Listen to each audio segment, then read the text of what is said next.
Our guest today is Nidhi Bhasin. She is a co-founder of BizWise Consulting. And if you find this session informative, please go ahead and check out her website. It's very informative and helpful for corporates. And Nidhi, I think you can start. Go ahead and start. Okay, great. Thank you for the introduction, Rohit. Uh, I think this is a little unnerving because it's the first webinar for me.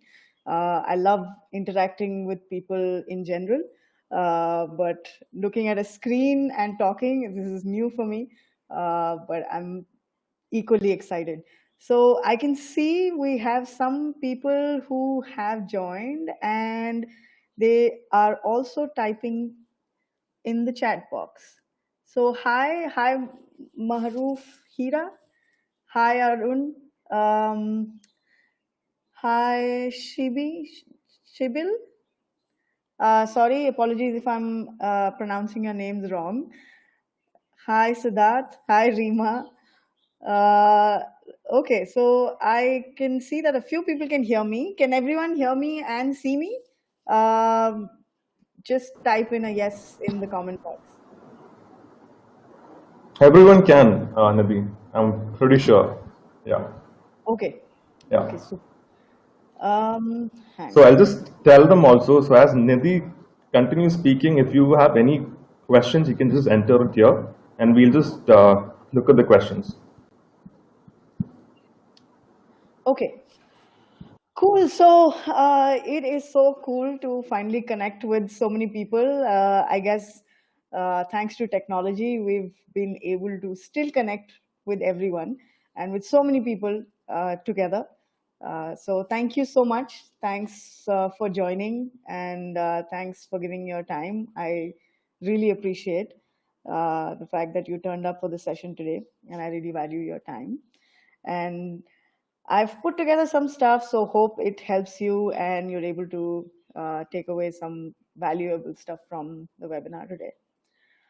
So quickly moving on, I want to know you guys more than just your names. So let's get to know each other. I already know your names, but if you could just tell me your company, where you work, or the company that you founded, what's the industry that it operates in, and what's the city, so that we can get to know each other better, and maybe hopefully I can tailor the content more to what you're looking for. So let's see. I'm waiting for responses on the chat box. Okay, so somebody asking where's the chat box? The chat box should be at the bottom right or the left of your screen, if I'm not wrong. I see some more new people. Hi Varun, hi Ashokan, hi Archu, Sujit, Adarsh, Hari Prasad, Pranav Kumar, hi Srikuti, hi Thompson.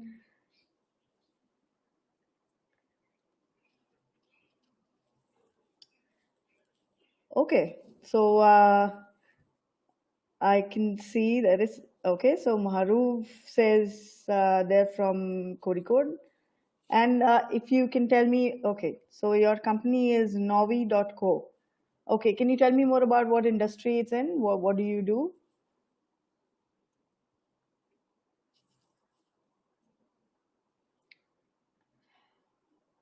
Okay, Siddharth is from Madison. Great, good to have you, Siddharth. Uh, Anybody else? I would definitely love to know your company, what do you work in, which city? Okay, so novi.co is into digital signage and it's an ad network. Great. Superb. Anybody else? Okay, Rima is from Delhi.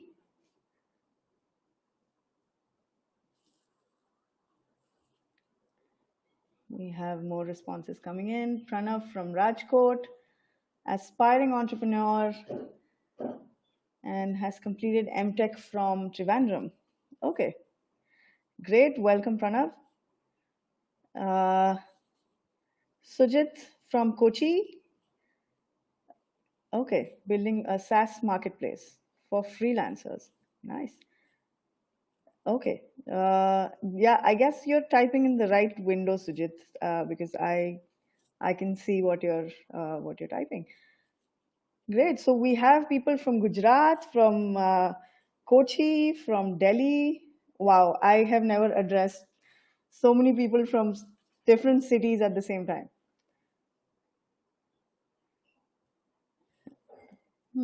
Thompson says Rapidor B2B SaaS platform.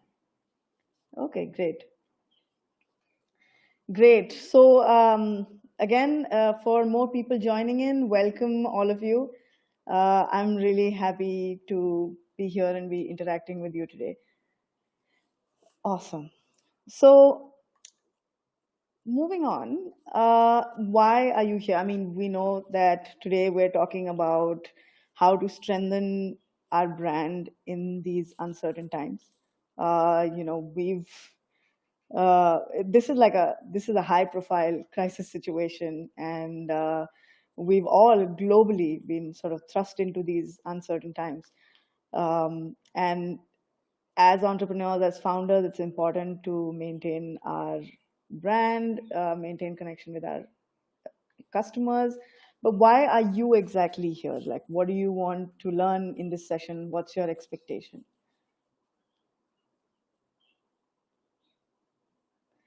You can again put your answers in the chat box. Okay, so there are some responses. I would like to know what all pivot I need to make in my industry. Okay, yeah, we'll talk about that. We'll all hopefully walk away with some kind of idea in terms of how we can pivot our services. Okay. Uh, Sujit says he's just about to launch their beta product. So I would like to get your thoughts on this context. Okay, okay, sure. We'll cover that.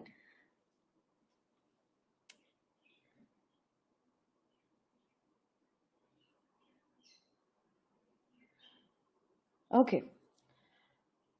All right. So today we are here to talk about your brand specifically in the context of today, in this lockdown situation, in the context of the pandemic.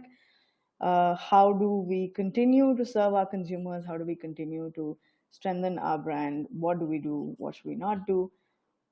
And I'm here to help you.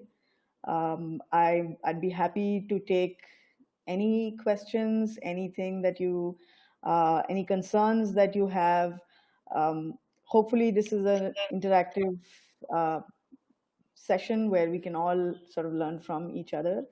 And I'm hoping to learn from you guys as well. So, with that expectation, let's see what all exactly we'll cover. So the first thing that I want to talk about is, how do you figure your brand positioning in the new world, especially for young entrepreneurs, for founders, for smaller businesses and startups. There is always this rush of scaling the business. And so in this whole rush of scaling the business, acquiring new customers, there's always the brand. The question of how do we build our brand, what do we want to do with it, kind of gets left behind. Thankfully, we've got this time, this opportunity to kind of track back a little and see what we can do to learn to create our brand the way we want to. Okay. We'll talk about some of the important things to take care of while communicating with your audience. How can you recycle your assets or repurpose your assets or product that you've built? to reposition, to still be in business and to give back to your consumer in today's time. What are consumers expecting brands to do at this time? We'll get to know some interesting facts. And what do we do to keep up our brand relevance? So before we start, I guess as Rohit mentioned, if you guys want any more information or help, or just want to brainstorm on this topic or in general about marketing, you can always connect with me on LinkedIn. And me and my company, we're both on LinkedIn. You can follow our company page, Bizwise Consulting, on LinkedIn, or you can just send me a message with your question, and we'll get talking.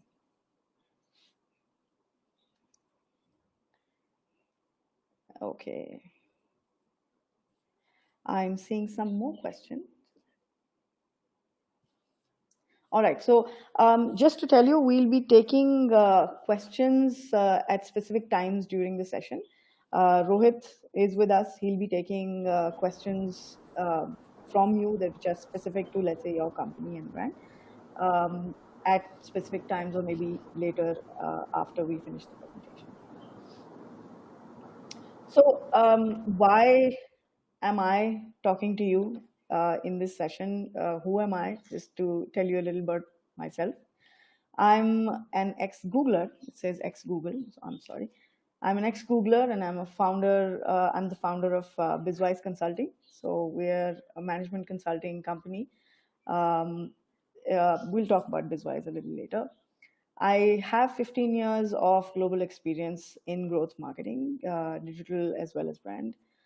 Also an Amazon trained e-commerce specialist, and I do have, in this time, I've gained hands-on experience in building and scaling some of the most iconic brands in the country today. I've got the good fortune to have worked in some of these companies. Some of them are listed below. I was one of the early employees at Google, and part of the first team, India team, at YouTube. I also was heading digital marketing for Cafe Coffee Day, back when Cafe Coffee Day as a brand did not exist on digital media. I was handling app marketing for Flipkart, and was also heading digital initiatives for TVS Motor. So what we do at Bizwise. So at Bizwise, we help companies solve some real business challenges. We help them scale, we help them identify new revenue streams, and build a competitive edge through our expertise in various verticals. I particularly head the marketing practice. We also have people, finance, and investment consulting capability. And here are some of the brands that we have worked with at Bizwise. So I hope I'm able to give you some of my experiences specific to how to build a brand and what to do in times of a crisis.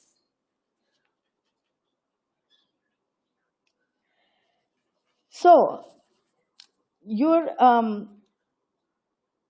considering that, when Rohit approached me for this webinar, as a marketer, my first job is to think about what is my audience. And this webinar is specifically for Kerala Startup Mission, of course, but also founders and entrepreneurs who are at their early stage. They're also, or marketing teams that are managing brands that are relatively young, have limited resources, and who also want to create a community around their brand, but they don't have crazy amount of budgets that some of the large brands have. So in this time of crisis with limited resources, what is it that we can do? Um, this session is primarily around that. So I guess we have a lot to pack in the session. So I'm just going to get cracking right away. Um, when I was thinking about creating content about this webinar, um, I was wondering what is it that entrepreneurs and founders have that they could really use in this time of crisis? What is it that we have right now that we can really capitalize on? And as an entrepreneur myself, the first thing that came to my mind was actually fear and uncertainty. I guess in this situation, all of us, whether entrepreneurs, business owners, employees, everyone are facing a lot of uncertainty. We don't know what's going to happen tomorrow. We don't know how consumers are going to respond tomorrow. We don't know, as employees, we don't know if we are going to have a job. We don't know uh, if we will have to pivot our business or will we still be relevant in the new economy. The other thing that I guess we'll all be wondering about is our cash flow challenges. And I guess the uncertainty and the cash flow challenges kind of, it's like a potent mix. They keep us in this, uh, they keep us in the fear state and the panic mode, and they stop us from thinking about possibilities, from thinking about what is it that we can really do to use this time as an opportunity. And then after the whole fear and cash flow challenges are out of the window, I thought, okay, what else do we have as entrepreneurs, as founders? Well, for one, we do have additional mind space now to think about how to further our business. We do have time. I'm guessing we do have time other than washing dishes and cooking and cleaning the house. Um, and we also have underutilized resources, whether we have our own teams or we have our tools that we use. All of that is all lying underutilized at the moment. So the question is, how can we utilize those today? Well, I would actually like to open the floor again for questioning. What do you think you have today that is underutilized? If you could just put your comments in the, whether it is a broadcast box or a comment box, whichever it is.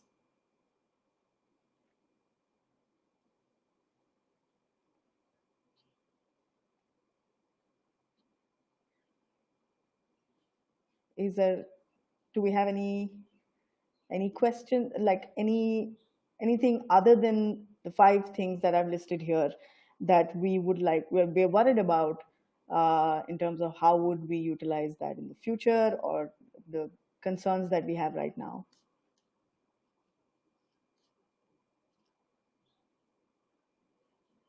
No, I guess. Okay, wait, I do see. Okay, so leveraging the online space more, right? That is a very valid concern. Like, today with us not being able to move, not being able to actually have any personal contact, online space is all we have to connect with people. So yeah, I guess we will talk about leveraging the online space. Now let's see what the opportunity we have. There are the, in times of crisis, the first thing that as humans we feel is the need for connection. If we are, I mean, a lot of us would have actually done that, the moment we started hearing news of it, coronavirus becoming the pandemic, we would want to go back home to our families, to our parents, and would want to connect more with our loved ones. And this is a great opportunity for brands to connect with their consumers at a heart level. What that means is we all, the year round, we talk about monetary connection. How do we make sales? How do we sell our products? But this is a real opportunity to connect with our consumers as a human at a heart level, have a deeper connection more than just selling something. Second, really big opportunity is to stand out from the clutter. Today, everybody is looking for solutions. Everybody is looking for answers to their challenges specific to the pandemic, specific to them not being able to move, health conditions, all of that. And if there are brands who are doing something different, they definitely stand out from the clutter. We also have the opportunity to actually redeploy our resources. The moment we start thinking differently, we'll be able to figure how do we use our assets, our resources to redeploy. We also have the opportunity to provide answers to solutions, and I'm sure that all of us can actually provide answers to solutions. We can uncover a totally different market. Who knows? Today well, I call it the BC era, the before Corona era, where our product was tailored to a particular market. Who knows? Maybe in the new world, we'll probably uncover a totally different market, a totally new use for our product, our services. And I believe it's a huge opportunity, given the time that we have, to pave the way for a future crisis management strategy, so that if something like this were to happen in the future, we can definitely use our experience in this time to handle challenges better. So, talking about the opportunity, talking about encashing the opportunity, what is it that consumers are really expecting from us? Now, I looked at some of the data and some of the studies that have happened, and one of the most informative ones that I found was of Edelman Trust Barometer. This study was undertaken in March, and there were about 12,000 respondents, about 1,000 from each market. These were 12 countries, and this included India. This is a fairly recent study, and this specifically covers what consumers are expecting in this time of the crisis. And some interesting stats came up. The first one, which is 62% people feel that brands will play a critical role in addressing the challenges that we face. And specifically, brands, because as we see in markets other than India, of course, that brands have been able to work much faster than the government, than the authorities. Even in India, we've had brands who've responded really quickly and come to the help of people in need, of healthcare workers, of people affected with the virus. And so we really have a chance here. Interestingly, 60% of Indians agreed to this statement. I have convinced other people to stop using a brand I felt was not acting appropriately in response to the pandemic.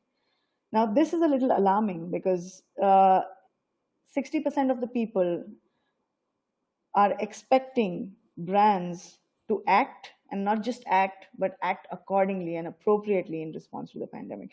So this is something that we, as founders, entrepreneurs, business owners, we really can't ignore this fact. And 54% of people are actually not even paying attention to new products right now until they are designed to help with specific pandemic related challenges, which is fairly obvious, right? Like in this time, we all have our own problems, and we are only paying attention to brands, companies, governments when they are actually helping us figure out our life challenges.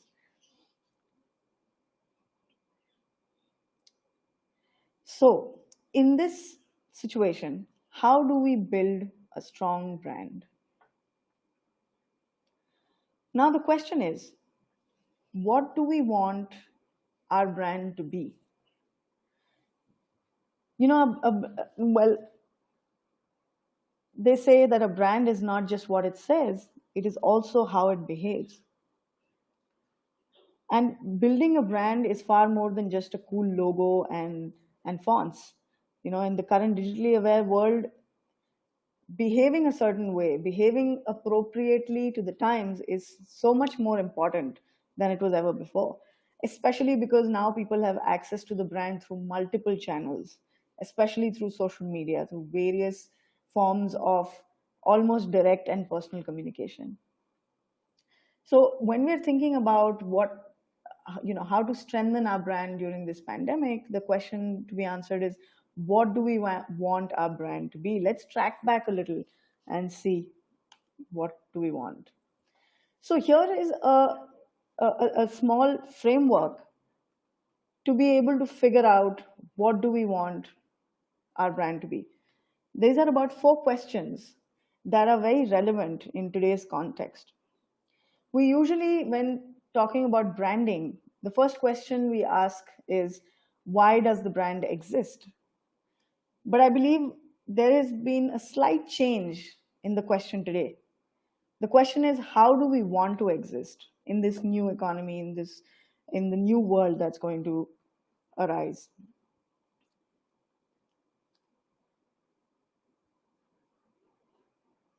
The second question is not what differentiates us right now, but what is it that's going to differentiate us in the future or in the new economy? What problems do you solve? And what problems do you want to solve tomorrow? And the fourth question is, why should people care? If whatever you're doing, why should anyone care about you as a brand?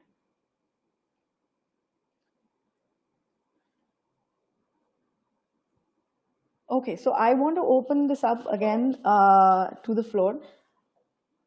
Can we have everyone just put in their answers, or take 5 minutes and think about these questions, and we'll probably take one case and see if we can answer some of these questions in context of that business. Does that sound exciting to do as an exercise? Maybe we'll all come out with some kind of solutions for our own business. Just type yes in the comment box if you think we should do this exercise right now.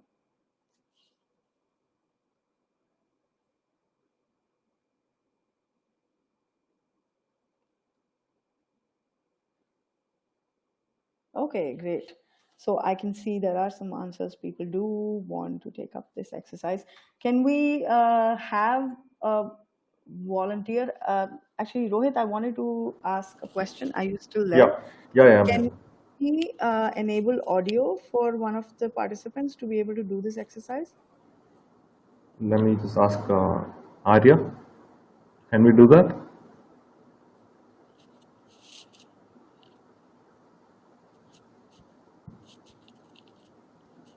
Arya? I guess I can enable audio. Oh, you can? Okay. I think I can. Okay. All right. So can we have a show of hands and see if we can take any one particular case? Uh,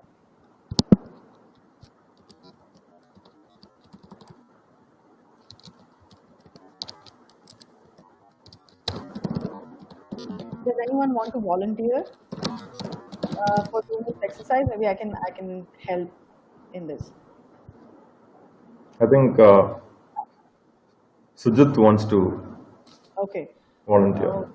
Sujit. So if we can just unmute him or give him the audio.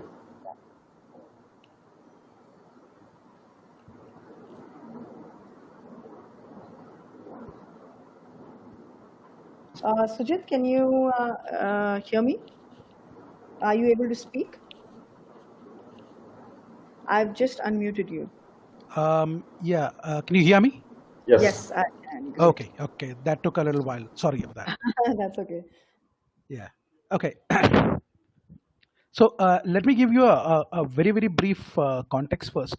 I am, Okay. as I had mentioned earlier, I am actually building um, a new freelancing platform. That's the Okay. simplest way to put it. But however, what I'm doing is I'm actually building a freelancing platform that can handle complex work. You don't normally Okay. freelance complex work because the risk is very high, Mm-hmm. right? What I'm doing is I'm building in functionalities from project management, from portfolio management, from requirements management, from delivery management, and so on. And obviously, I am a project manager at heart. I've been Uh-huh. doing this for the past 25, 30 years now. Okay. Okay, so Okay. that's what I'm building into the platform. So essentially, what I'm looking at is a platform that can enable teams of freelancers or mixed teams of company staff, business, client teams as well as freelancers to deliver their products and services. Okay. So essentially, what I'm doing is I'm actually building a new platform for remote work. Wow. Great. I think Okay. you're just in building the right thing at the right time. Right, right. And I'm just about to launch it. Obviously, I see a big challenge. There are a couple of major ones. Okay. One is there are very, very established players in the market. They Mm-hmm. are not in my space specifically. For example, if you take the biggest players like Upwork or Freelancer.com or Fiverr, etc., they are primarily one-to-one small job kind of platforms, right? Right. But then they have huge product base, I mean user base, and their acceptability is very high and so on. And Right. the other challenge that I see is that since I am a new player, Mm-hmm. and since this is a new ball game, people will be naturally very wary of accepting a new product. Okay, so to test me out itself will be a big challenge. I hope you have some thoughts around that. And what I'm essentially looking for is some thoughts, and why I'm here is I'm looking for thoughts on how I can, organically build my brand so that I can slowly build that trust factor and show that me and my platform are actually capable of delivering what I am suggesting that I can. Does that Right. make sense? Sure. Yeah, so while building your platform organically requires a lot more to be done, especially in terms of growth marketing. I'm itching to help you there, but I guess we can take that up after the session is over. Sure. And now, would you like to volunteer to answer some of these questions, and we can sort of demonstrate to everyone how they can apply this framework and really look at not just their brand but their in terms of how to reposition it. Right. So, how do I want to exist? I want my product to exist as uh, the go-to platform for remote work. I mean, and I'm not talking in the terms of the current players like Slack, etc. Mhm. I'm saying that so um, for enabling businesses to deliver their work in a in control and transparent manner so that they have confidence that their product is actually going to be delivered on time with the right quality. That's one from the ones from the businesses side. And from Okay. the service providers side, I want the ability uh, to widen my pipeline of work so that I can improve my earnings. And specifically in India, freelancing is, while you have a lot of service providers, it is still a very fairly nascent thing because we have social factors that are sort of blocking a lot of freelancing. So I Mm-hmm. want this to become a acceptable norm. And there is a lot of fraud and payment fraud, related issues that happen in the freelancing space. So I want Okay. to also assure freelancers, service providers, agencies, and freelancers that they will get paid for the work that they do, right? Okay. And finally, freelancing is a space where, let's say I'm a Java developer. I develop websites, and as a freelancer, my skill base in Upwork or wherever is Java developer developing websites, and that's what I Right. will continue to do day after day after day. There is no Okay. growth that is available, right? As soon as I attempt to grow and do more complex work, my profile does not support it, so I will not get jobs, right? So I'm back to square one. So Right. this is a platform where I'm offering for the first time career growth opportunities for freelancers, right? Okay. Because I'm actually enabling complex work to be executed by teams, and you can actually deliver as teams very successfully, provided you do the right kind of expectation setting and delivery management and so on. We will be able to do this in an effective manner. So Great. how do I want to exist? I want to exist as the go-to platform for remote work, for mixed teams and hybrid teams delivering complex work, leveraging freelancing in some way. Great. So this is what I actually was going to ask you to do, to just fine tune it and put it in one sentence saying, Right. this is why I want to exist. This is how I want to exist. Right. So great. There's just one thing that I would like to point out here, right? Like when we talk about how do we want to exist as a brand, or why do I exist as a brand, we often feel that the need to express why we want to exist as a founder or as a business owner. But the idea is to turn this around and look at, why do I want to exist in terms of what is the value that I want to provide to the consumer. Right. Absolutely. Okay. As long as we keep our focus on, I want to exist to provide X to my consumer, it will always help us be focused on the consumer and not our interests. Absolutely. And I agree. if the consumer's interest is fulfilled, ours will follow for sure. Yeah, Right? absolutely. I agree Great. completely. Yeah. So let's move on to the next question. What will differentiate you in the new economy? I guess in your case, I'm not sure if this was any different before the COVID-19 times. To some extent, slightly yes. Okay. The only thing that has happened is suddenly the acceptability of this platform in one way can actually increase, because Right. see, before pre-COVID, what I was focusing on is hiring is becoming a increasingly complex challenge. Okay, Right. hiring for any business, because if you want, let's say you are a company that is located in, let's say, Bangalore, hiring a good guy is going to be normally enormously expensive, and sometimes you True. may not be able to afford it on a full-time basis, right?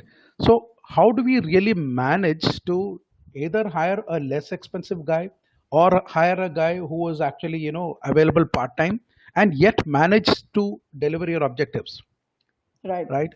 So so these are some of the thoughts that actually started me on this particular journey. Okay. Okay. Now, with COVID happening, now suddenly, the the number of people who would be working from home in the immediate future will suddenly increase, and the Yeah. fear will also increase. And so which means that, and so with that, a lot of walls which were existing earlier of, I need to have all my people under my eyesight, now Yeah. slowly goes away, and the acceptability of this whole proposal actually now improves significantly. Yeah. Looks like you just got lucky. I don't want to say that, but nevertheless, yeah. Well, every crisis brings huge opportunities. So Right. I totally believe that. Okay, so what differentiates you now in this new economy? Um, and I believe this, that, I mean, so earlier, for me to hire, let's say, a team member from, let's say, and technically speaking, if I want to hire developers, uh, unfortunately, I might be actually putting my foot in my mouth, but a lot of times, if I go to Upwork and hire somebody from, who's, and I have had personal experience on this. Very, very bad personal experience, right? Okay. So I go with the ratings that are available on the platform, and the Right. ratings are fantastic. And I hire the person because I'm working under a big time crunch because I am supposed to showcase something on during an event, and Right. I see that a few days before the event nothing is really happening, and this is a person who has high rating and high performance feedback and all the good stuff in the specific area that I'm looking for. So Right. what I'm saying is, depending upon this kind of a feedback is going to be dangerous for existing platforms, and my platform has this uh, approaches this in a different manner, and I don't want to take the whole meeting to actually explain that. So basically what I'm doing is I'm actually doing the problem of trustworthiness of the person who's going to do your service provision, and the transparency of execution during that execution. I'm enabling both these significantly. So that is one problem that I'm solving. So which means that somebody, a business from a business side, can actually see what is happening more or less on a daily basis, and be confident that either, hey, I need to step in and get this fixed, or okay, things are going on well and I'm happy, right? So Right. that kind of a perspective will hopefully improve that confidence factor, and yield benefits for me as well. Right. So the way you want to differentiate yourself is by providing uh, transparency between the two parties, as Absolutely. well as building a trust engine which does not rely on reviews and ratings, or Right, something. exactly. On manually generated reviews and ratings, that's what I would suggest, say, Okay. Okay. right? Because it's all entered, in a manual manner, and what I do is I do it a little automatically. Right. And we already spoke about what problem do you want to solve today, Right. and why do you think people should care? Yeah. Why people should care is that w- I'll take a step back for a minute. In the early 1990s, we started with outsourcing of work from the US and Europe to India, right? And the essential premise there was cost arbitrage. And slowly we started evolving into more complex work being outsourced. Right. Okay. Uh, Now I see that with the technology changes that are happening, with the methodology advancements that are happening, there is an opportunity for us to not depend upon a pure outsourcing service provider. You can also depend upon a freelancer or a group of freelancers to do your work. And outsourcing setups are always one time high expense in nature, right? So if you are outsourcing, your setting up of that outsourcing engine requires a lot of investment, and that investment will eventually be carried over to the customer. But with a Right. freelancer, you don't have to have that kind of an investment. You can scale up down on demand. Your costs are going to come down. Your control is, however, not going to get limited or constrained in any manner, because the system actually provides that control. So why should people care? It is because I am going to bring in a new alternative to outsourcing, and Okay. India can actually now grow back into. India has been losing a lot of outsourcing business, right? We all know that. And with this, India can actually grow back into the forefront, because India has a lot of freelancers that can actually provide the service. And with all the economic related things that are happening, this is going to grow larger. The problem is going to grow larger. So, which means that we will need alternatives. And I believe that this is why this particular model is going to be very effective, obviously provided that the platform works as per plan. Okay. So in the interest of time, I just want to just quickly wrap up this particular thing. See, Sure. when we say why should people care, whatever our response is, if we reframe it in terms of how would it make a huge, significant change in people's life, that's why they should care. Again, in Okay. this, it takes our focus from what we want to do to what the customer wants. Right? And especially as entrepreneurs, we have this tendency to kind of always focus on what we want to do. And there's a slight difference. I'll give you an example here, okay? There is a beautiful example that the gurus of marketing have given.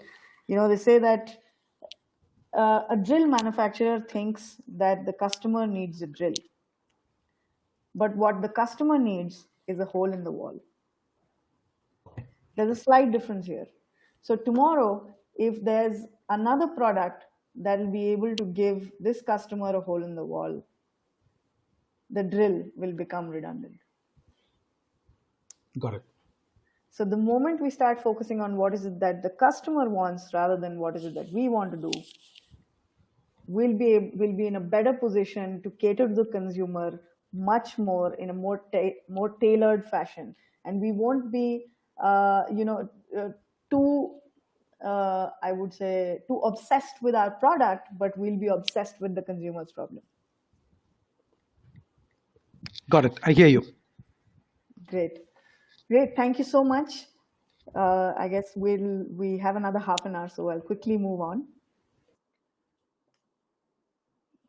I hope, do we have any questions? No, not so far. So we'll go forward. Great, thanks a lot. Now, let's see. Now, there's another aspect that I want to focus on when we say, what do you want your brand to be in this time, right? A brand is an extension of you. Keep in mind that especially at this time when you're building your product, you're building your brand, you're going to market, the way you build your brand, the way you communicate will ultimately depend on what is your personality, what are your values, what are your beliefs. And very, very important factor is what is your self-confidence in talking about your product or your service. The moment you feel confident about your product or your service, you will be able to communicate confidently to the outside world about your product and your service. And this is super, super important, especially when you're a smaller business, because the founder is directly handling, managing the brand, all communication that goes out. And especially in the times of crisis, we have to be really cognizant of the fact that we are sort of the captains of the ship, and if we are focused on problems instead of solutions, if we are focused on the crisis instead of the opportunity, that will reflect in our brand, that will reflect in our communication. So it is very, very important to go back to who we are. What are our values? What are our beliefs? What is our why? Why did we build this product? What is the problem that we personally faced, which gave us this idea? And try to communicate as humanly, as personally as possible through our brand.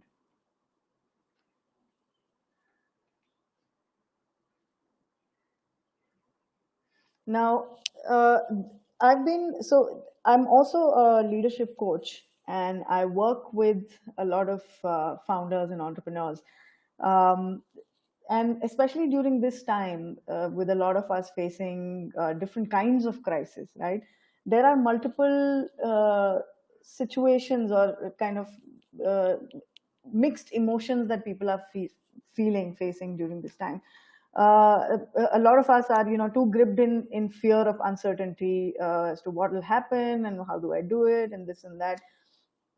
And a lot of times they kind of are not even able to see how is it that their brand could make a difference in this time. What is it that the opportunity is there? And to them, I just have one thing to say, right? And I applied this to myself. Initially, when this whole, when the lockdown started and everything, and it restricted travel, and my work fundamentally is to work with brands at their premises, working with them, with their teams, to help them scale up in business. And my immediate concern was, okay, with no travel happening, with no personal touch point, how is it that I'm going to continue? Will the brands continue to spend money on their businesses and all of that? And the question I asked myself was, imagine if I didn't have this fear, if the situation, whatever be the situation, if I didn't have this fear, how would I be behaving? And the moment I asked myself that question, I knew how I would behave. I knew how my brand would behave in this time. The second thing is, there are so many people, and now I think a lot of brands have kind of sprung into action, and everybody is doing different things, especially the larger brands who have more capital to spend on their products and their communication. There are, a lot of people are doing multiple things. There are also a lot of webinars happening and stuff. So there's one thought that people think, okay, what is it that I could do differently than anybody else, right? Let's say, for example, um, I'm a teacher, and what could I do differently? People even uh, people are doing so many webinars these days. What is one more webinar in addition to all that's happening? But I would say every single effort that you can do at this time counts, because whatever you have to communicate, whatever you have to say, will be unique to you. So don't get stuck into this thought process that I can't possibly do anything different than what anybody else can do, because what you can do is unique to you, and something is always better than nothing. Not having your brand being completely absent in this time. It's better to at least communicate and be seen, be heard. um, yeah, I guess another third aspect is that we are very focused on our cash flow and the crisis and this and that, and we are forgetting that an important aspect of brand building is having a real connection, not just with our consumers, but also with our employees and our partners, our vendors, what have you, right? Every human that we are in touch with as a business experiences our brand in some or the other way. And so now this is the best time to connect with them at a really personal level and give them a good experience, give them a comforting experience at this time, so that when things are normal, people still remember what you and your brand made them feel.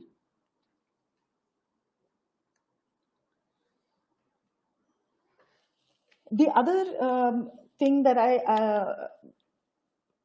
I still don't see a lot of people doing, and I think it's a huge opportunity and huge, very, very good and productive use of our time, is to go back into to the first party data that we have from our platform, right?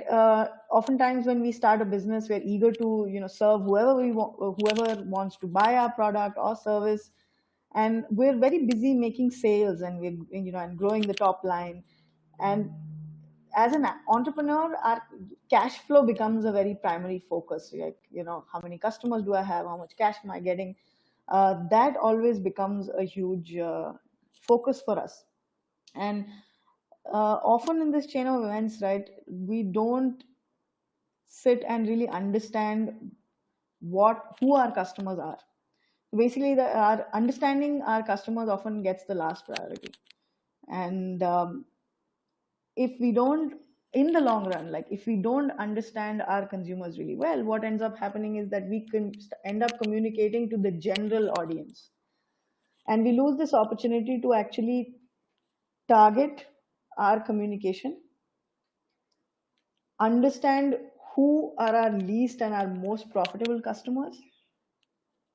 We lose the opportunity to fine tune, get these really pointed, sharp insights and fine tune our products to serve customers better.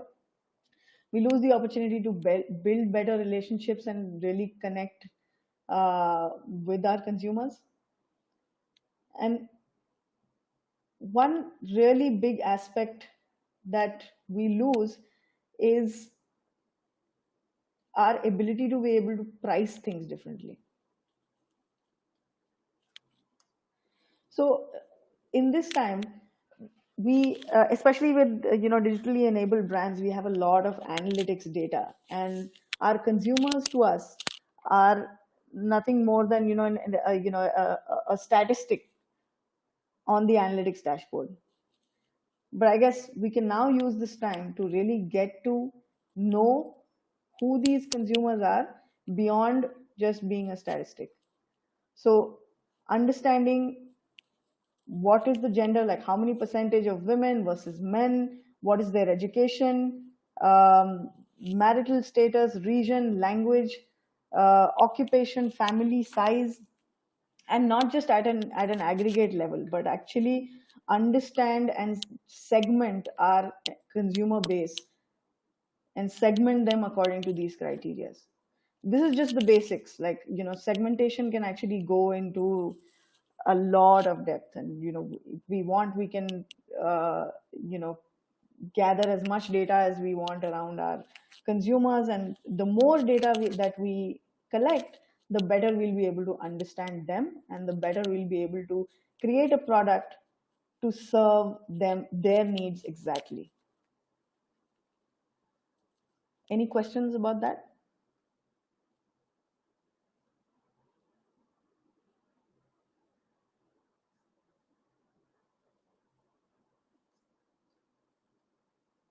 So I'm going to the Q&A box now, and probably ask if there is any questions you have for us so far. Nidhi, Yeah. I think we can move on in the interest of time, I guess. 'Cause, Okay. yeah. All right. And I think towards the end of the presentation, we can take a few questions, I guess. Okay, sure. All right. All right.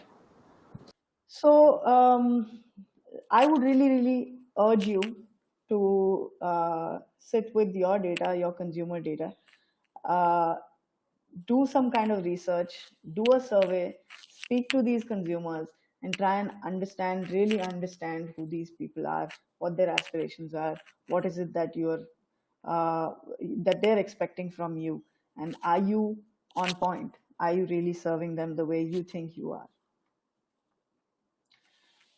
A third very important thing is, in this time, consumers are really looking for value. They're not looking for you to sell products, but what they're looking for is value. And again, I'm going to quote the same study, the Edelman Barometer. And here are the four things that majorly came up when consumers were asked about what they're expecting and what they value the most from brands in today's day. And some of these are very seem very obvious, but when you turn tables and when you become the brand owner, you really have to think, what is it that I can provide that comes under any of these categories. The first is, like, can you produce products that can help in this time? Can it help uh, healthcare workers? Can it help people who've been affected? Can it help um, consumers who are quarantined? What is it that we can do? Or can you help? Can you create like safety equipment that can help people protect themselves? Is there any possibility for you to create something like this? A second is, consumers are expecting that we offer free or lower price products to health workers, high risk individuals, and people who have lost their jobs. There was a very interesting example that a friend of mine gave me. They work with a company that manufactures shoes, and what they've been thinking is, what about providing free sneakers or shoes, comfortable shoes, to healthcare workers during this time for free? Because in today's time, some of the most, or rather, I would say the bravest warriors today are our healthcare workers who are working around the clock to help people, to keep people safe and alive. And I'm pretty sure that they would really appreciate, and everyone would really appreciate, if they are provided better facilities. And it's not just about providing masks or providing protective equipment, but something as small as like comfortable shoes could go a long way. A third point is, serve as an information source and be an educator. Now, again, here there is a lot of information floating around already.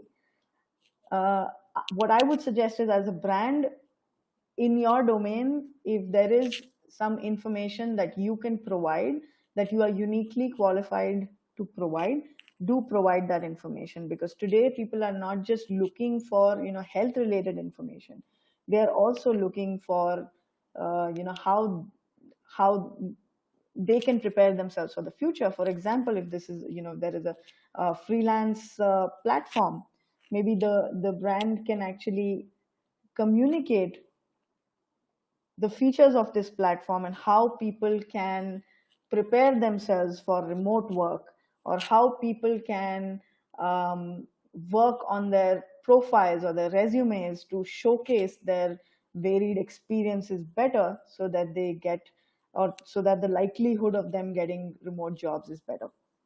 That's also some information that's going to be highly appreciated by people.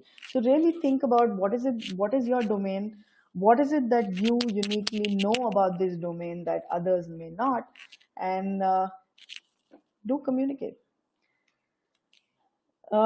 Well, if you are lucky, I wouldn't say lucky, but if you have influence, and if you are really providing something of value that the government can use at this point, or that you can partner with the government and provide people, nothing like it. I think that's probably the best way to have a large scale impact. So do think about it. You can. At this time, like when you think about providing something of value, you need not uh, venture into a new industry, or need not create a new category altogether.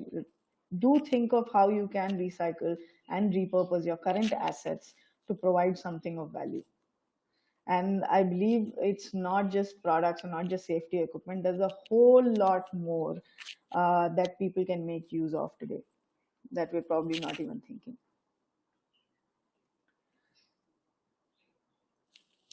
Last but not the least, when you do choose to communicate with a lot of compassion, communicate with emotion, and like I said, make sure that you communicate with people at a heart level.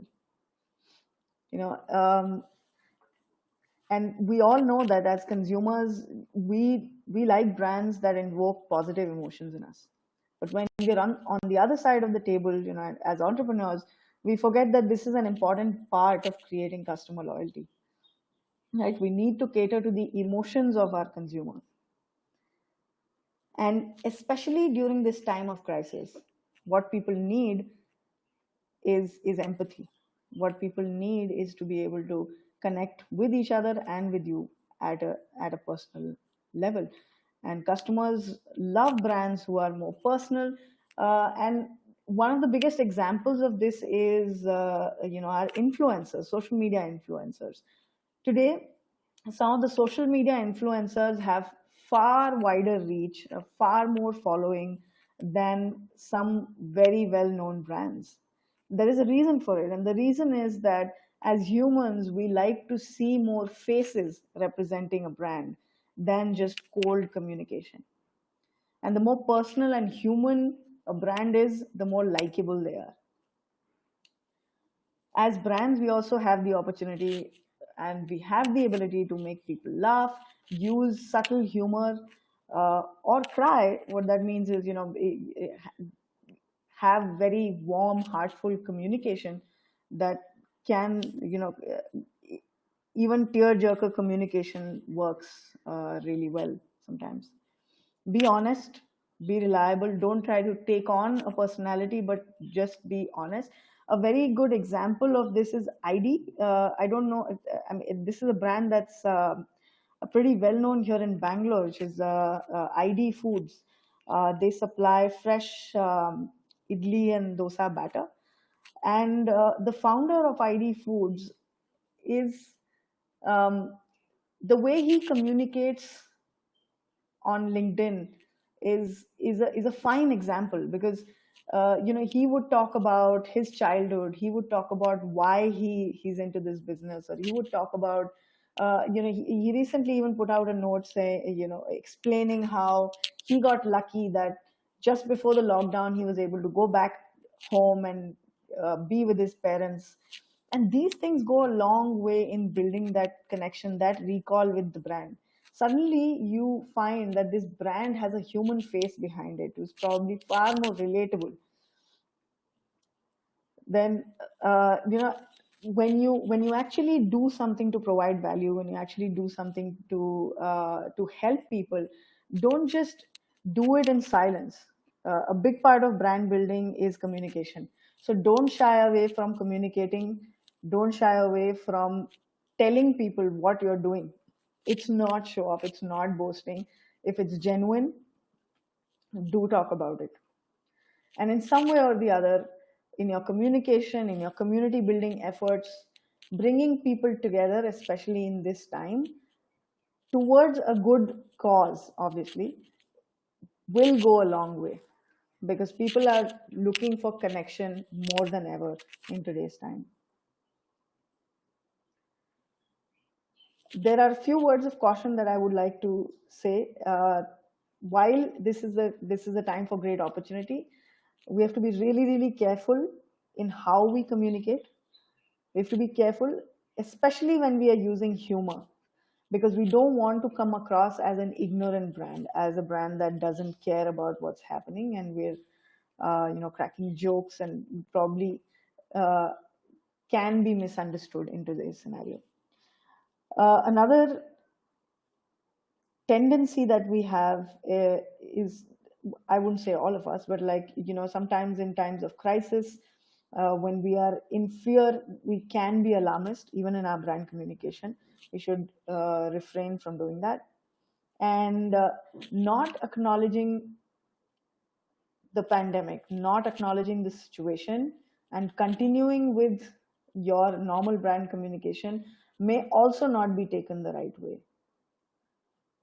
And especially putting out communication, showing people gathered around together, using your product, using your service in today's time might be misunderstood and might be taken the wrong way. And finally, communicate. Don't be silent in this time. The more you are heard doing meaningful communication, the better brand recall you'll have. And before I stop for questions, I would just like to show you some examples of how brands have done careful communication during this time. This is something that I really liked. Vogue magazine, I'm guessing you all know it's a fashion magazine, and they have a very popular social media property called 72 Questions. What they do is they go to a particular celebrity and they ask 72 questions, which are kind of personal questions. And and they record that and they put those up on their social media handles, and thanks to the celebrities, these videos garner huge response, like millions of views. interestingly, the last video that they put was with Gal Gadot, and they made sure that they put out this warning uh, before they start the video. They made sure that they mentioned that when this video was filmed, this was before the whole lockdown situation and before social distancing norms, because the video shows people sitting in a cafe and talking and chatting with each other and everything. Although the video was uploaded on April 10th, this if this communication was not put there, there was a possibility that people misunderstand that somewhere in some part of the world people are still, life is going on as usual, and this could have worked, in the wrong way for work. And here there are some Indian examples, some of my favorite brands, and I'm just loving how some of these brands are communicating, are providing value, and in the process, really creating fans of their brands. On the left, you see the one of the officials of Swiggy, and what he is doing, he is talking about the special insurance that they've provided for their employees. They've it's not just that they have done this for their employees, they've made sure that they actually communicated to the world that this is what they're doing. Both of these things are important, they go a long way. And I'm pretty sure that if they are actually listing it out in so much detail, it is genuine. And I have nothing to do with Swiggy. I have, I'm not their employee. I'm not their, well, I am their consumer. But as a consumer, I'm starting to really like Swiggy as a brand in general, just because how they're treating their employees. So, especially this is an example of what you can do for your employees in this time. On the right is an entrepreneur called Saransh Goela. He runs a very popular chain of restaurants called Goela Butter Chicken in Bombay, and Goela Butter Chicken is a very, like, it's almost like legendary restaurant in Bombay, and a lot of people order or go to these restaurants. Since the lockdown, he has made sure that he communicates every single day on what's happening to his business during this time, whether how their employees are facing difficulty coming to work, how what is he doing in the meantime. And the moment his restaurant restarted, they started delivering, this is how they announced the fact that they're open for operations again. And I really like the subtle use of humor here, where he says, you want me. And we do want Goila butter chicken. So this was a very interesting thing for me. So with that, I will end my session and open the floor for questions.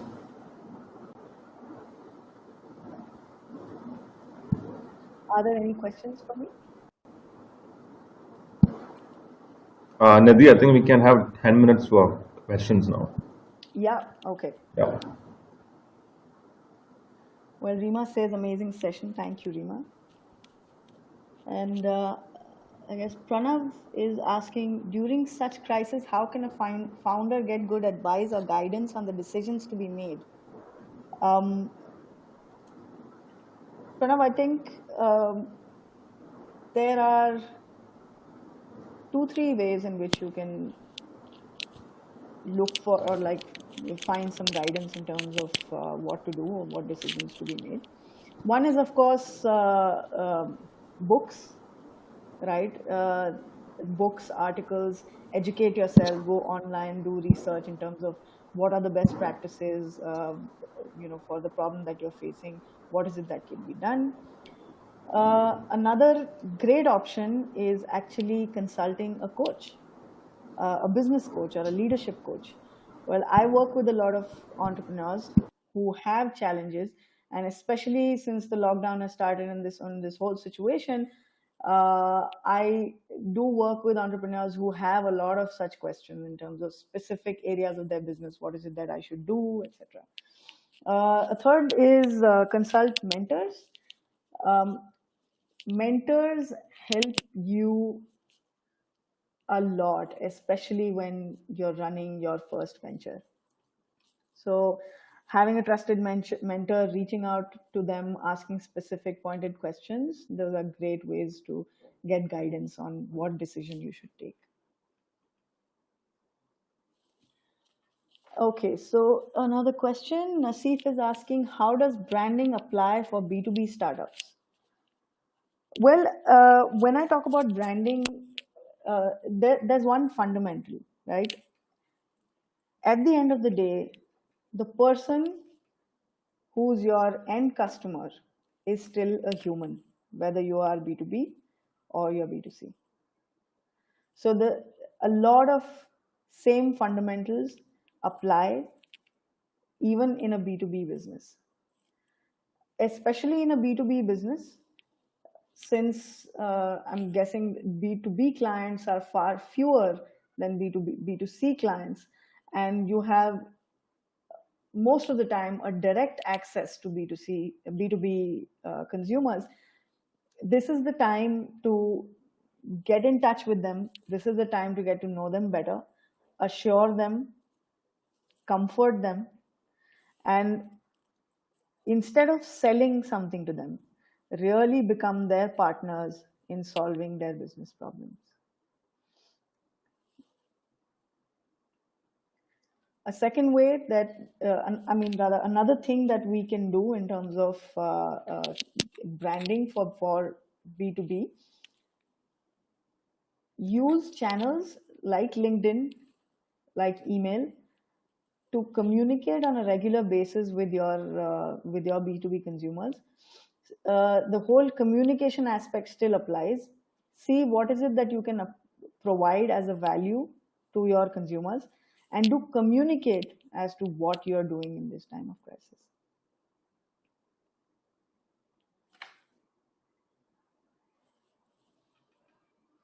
Okay, for startups who are launching just post COVID-19, what branding and marketing strategy would you suggest? Well, I would say the fundamentals of branding still apply. It's just that the situation will slightly be different. We will not know what lies ahead of us, so there will still be a bit of uncertainty. But I guess the good part of starting or launching just post COVID-19 is that you won't have to, fundamentally shift your business and refocus your team. You will start from scratch in the new economy, so to say.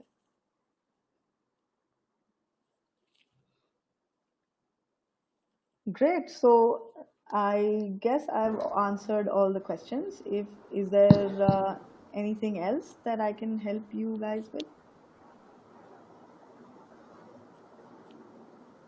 I guess we're right on time. Yes, I think we can go ahead and wrap it up. Okay. All right, Nidhi. So I just want to thank Nidhi for a very informative session. I'm sure everyone's learned a lot.